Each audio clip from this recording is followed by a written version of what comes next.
Hello! What's up, everyone, and welcome back to Pride, a living room series, a show where we celebrate queerness. Please help me welcome our guest for today, Sydne Horton! Hi, Sydne. Hello, Can you please start us off telling us a little bit about yourself? I'm Sydne. I direct and produce out in California. I work props on some shows sometimes. All around, I just like to create really cool art with friends that are also passionate and make some content that challenges people and perspectives. Today, Sydne and I are going to make an ambience of a coffee shop. We have our respective drinks and we're gonna have intellectual conversation.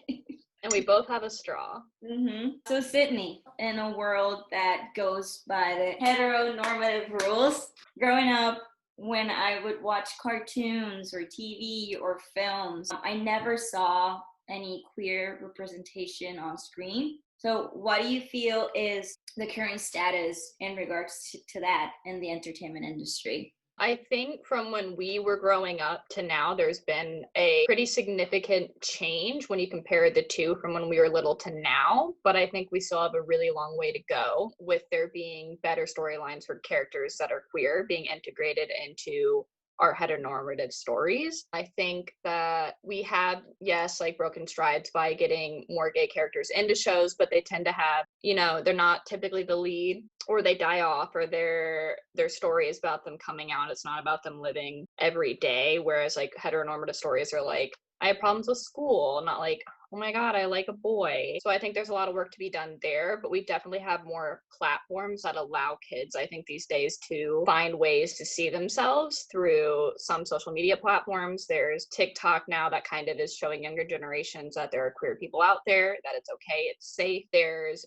better resources to find shows that are explicitly gay, so people are very aware of Orange is the New Black having gay characters. People are aware of the L Word and the reboot of the L Word, and Steven Universe being a great cartoon that also integrates queerness. We have made good strides towards being better for representing queer, but we still have a long way to go where it's more normalized and not just, hey, I'm gay, but it's like, oh, gay is part of who I am, but that doesn't define me. I feel like part of it's because we still live in the world where we have to come out. That's one of the reasons why when we see queer stories on screen, it's a lot about that, of the process of like them like finding themselves and then coming out, like you said, because unfortunately that's still the thing. And I can't remember if this was last year or 2 years ago, but sometimes somewhat recent, there was a Disney Channel show that had like one of their first gay characters come out as well, which is pretty huge if we can get kids networks to start normalizing. Like young kids can also realize like, hey, I'm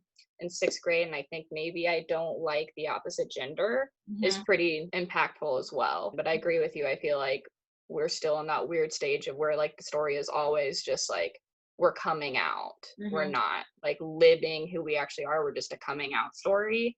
Or also the overplayed like LGBT movies where the girl cheats on her husband with like another girl and then realizes I'm not straight. Yep. So you get like a mix of those two. Sydne, what is something that the queer community has taught you? What have you learned from it? I think the most important thing that I've learned is that they're so accepting of everybody. It's a very loving community. They seem to be very supportive in learning and understanding who you are and finding the beauty in that versus taking things that maybe the heteronormative culture teaches you are bad and teaching you to love yourself in those regards versus shaming yourself. I think it's a really cool community because you really focus on the beauty of everything and helping everybody and fighting for everybody versus just being so like singularly focused on yourself. As a community, we understand that there's a common struggle. It's pretty powerful. Everybody experiences, unfortunately, some kind of like hatred or shame or negative feeling sometimes, I feel like, when they're gay, because some people still can't accept that.